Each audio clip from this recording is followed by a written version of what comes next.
So yung makita natin dito yan, nakakas na yung isa, nakabuhos na yung pala yan. Dahil magkakaroon pa ito ng viaduct para sa commuter line. So ito, daming tao na. Pero mukhang naka-epoxy na, nakadikit na. Alright! So malapit na bumabagsak ang ulan. So sisilipin na naman natin ang mamarites na naman tayo sa Mike Clark Station. Ano ba ang development doon? Naka-go pero naka-stop yung mga sasakyan. Ibig sabihin, traffic. Yun. Naka-go naman pero naka-stop ang mga sasakyan. So titingnan natin yung development doon sa May Clark Station, no?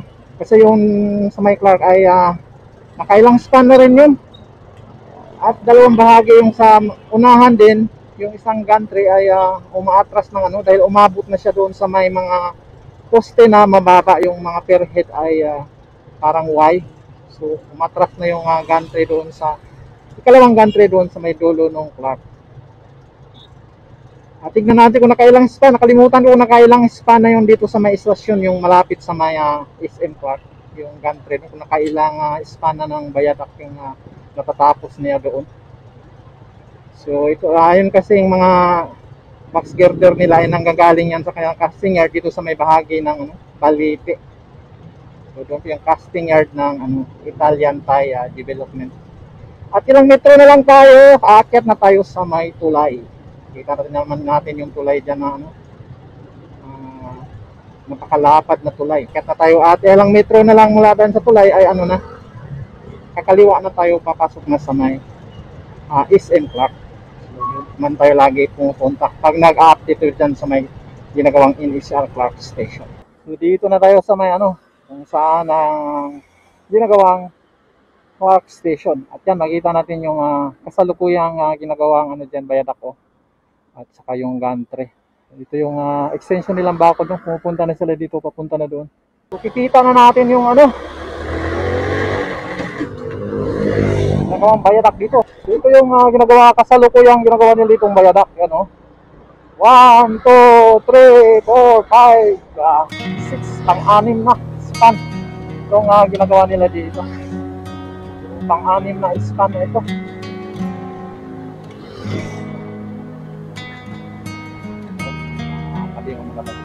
So itong ginagawa nila dito ay pang-anim na span. Yan So yan, natapos na nila itong 5 span. At itong isa na to, ayan tumatawid na sila dito. Ano nakita natin dito bahagi na to, tatlo yung poste. Yan dahil nagkakaroon pa ito ng viaduct para sa commuter line. Yan So ito yung magkabilang side. At hindi pa nabubuo yung buong nila mga poste sa kahilira dito. So dito halos buo na nila yung mga poste yung area na to Hindi kagaya doon sa ibang doon sa may Angeles na kulang-kulang pa yung mga poste nila dito doon. At makita nga natin dito na yan So halos tapos na nila yung mga poste. Ito na lang isa na to. Ito. So titignan natin yung doon sa unahan kung ano na ang mga development ditong parte na ito.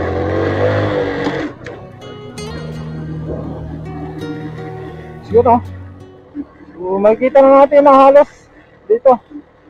So dito ang bahagi na lang yung kulang nila na mga poste. At tinaasan na nila yung tambak dyan sa ilalim May tambak na nila.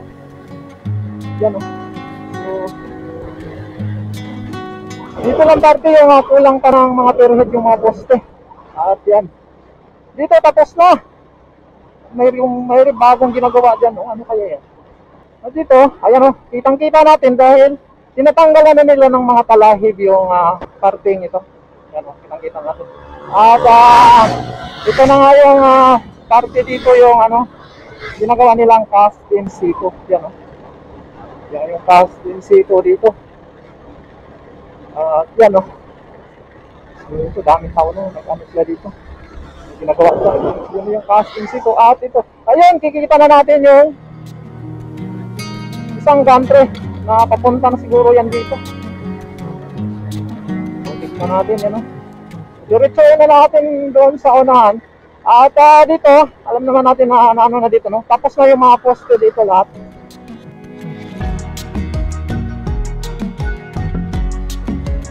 Ayan o, umabante na yata po sila dito ng isa pang. Umabante na nga sila.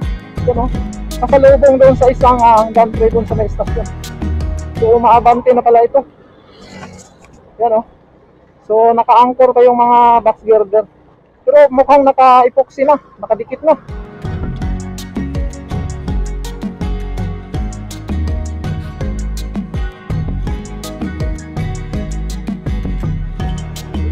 Tapos na. So papunta na naman doon sa estasyon ng direksyon ng gantry na to dahil hanggang dito lang nga sila. Ayan o, makita natin dito. Ito po yung mga mababa na mga mga poste. At kawayong per head. So yan o. At mababa na nga itong mga poste dito. Ayan o. At tataas na yan doon. Kung makita mo doon sa unahan yan, no? Kikita na natin yung ginagawa nilang foam cradler doon sa may cantilever bridge doon na sa tatawid ng expressway. Pero,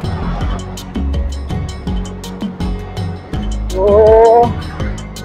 at dito yung bahagi na to, ito yung natin na yan, no? Nakita din. Kaangat na naman yung mga poste dito, yan, no? So, di ko lang alam kung mga bakal ba yung mga girders ilagay nila dito. So makikita natin doon sa unahan kung mga bakal ba ang gagamitin nilang girders dito. Yan o. Ito. Unti-unti naman tumataas kong poste dito. So wala na tayo dito na napagbabago dahil matagal na itong tapos kong mga poste dito. So kailangan na lang dito yung yung mga viaduct. So yan o. So dito, doon sa unahan, makikita na natin yung ginagawa nilang cantilever bridge na tatawid sa may expressway. So tikita na nga, ayan. So ayan na po yung cantilever bridge. Yan, mataas na, madami na. Mahaba na yung cast nila dito na na viaduct. At mataas na nga yung mga poste dito dahil tatawid nga sila sa may.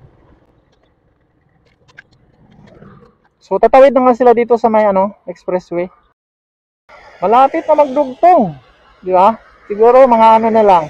Tig-isa o tig-dalawang segment na lang magkabila. Magdugtong na itong na to. Itong segment na ito ng tatawid dito sa may expressway, yan o.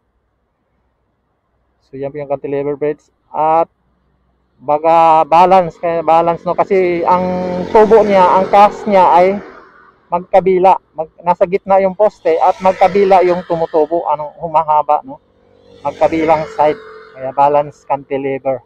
So yun, so magkabila yung nila, pagka-cast papunta doon sa kabila. Ito naman isa papunta naman dito sa isang poste na to. So itong poste na to nakabuhos na yata din tong sa taas na to eh. So dito makita natin paway yung itsura nung mga dito, mga per head, yan o. So di ko lang alam kung anong ilalagay nila, kung mga bakal ba o di ko alam kung paano ang sistema nila dito kasi kakaiba siya eh, mayroon siyang mga vertical rebars na sa ibabaw ng mga Y na Y na mga per head. So ganito po siya kahaba dito, kalaki, yan o. So itong parte na to, dito na po ito sa may south side nitong expressway. Yan, nakita natin.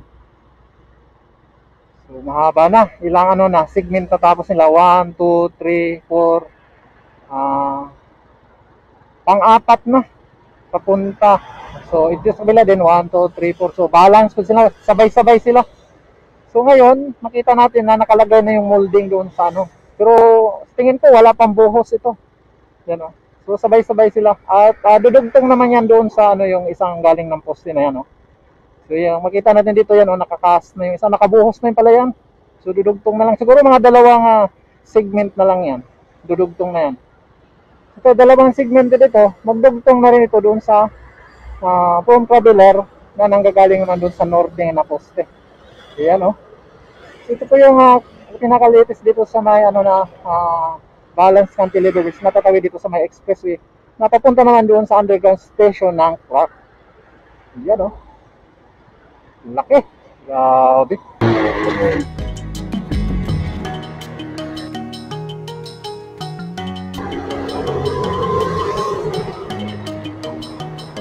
dito, no? Haba na, malapit na magdugtong, ilangan na naman. Yung segment na lang itong ipapasal dito. Mga poste na yan.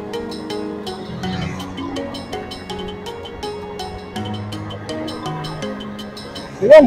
So ito po yung bahagi nito na bakal na yung ginagamit nilang ano dito, no? So, ano?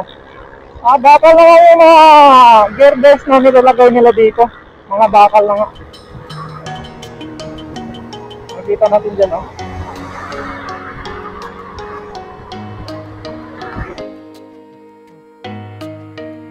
So ito ba yung bahagi dito na mga bakal yung mga girders ginamit nila, no? At mayroon na ng buhos na yan, no? So makikita natin dito ito. So yan pa rin yung dati, no? Na pumapatong lang dito sa paway na ano na per head. Pero wala pa. Yan, yung dati dyan pa rin siguro iba, hindi siguro bakal ilalagay nila yung mga ano na yan, nakaway na per head. Ito lang alam kung bakal ilalagay nila ng mga ano dyan, girders. So at makikita na natin dito yung ano, yung cantilever bridge na tatawid doon sa may expressway, ano. At kung ano ka ng NLEX, susuong ka dyan sa ilalim na dyan, makikita natin yung mga dumadaang sasakyan dyan. Kaya makikita mo yan doon na akala mo maliliit lang, pero ang lalapad yan pag sumuong ka dyan sa ilalim. Kitang kita mo yan doon. At hanggang diretso na yun doon, papunta na yan sa may underground station, Clark International Airport. So, yan, dire-diretso na yan doon sa unahan. Ito yung pinaka latest natin nakukunan dito at wala mang pagbabago dito, hindi natin gaano makikita, no? Kung anong mga pagbabago dyan dahil ganun pa naman eh.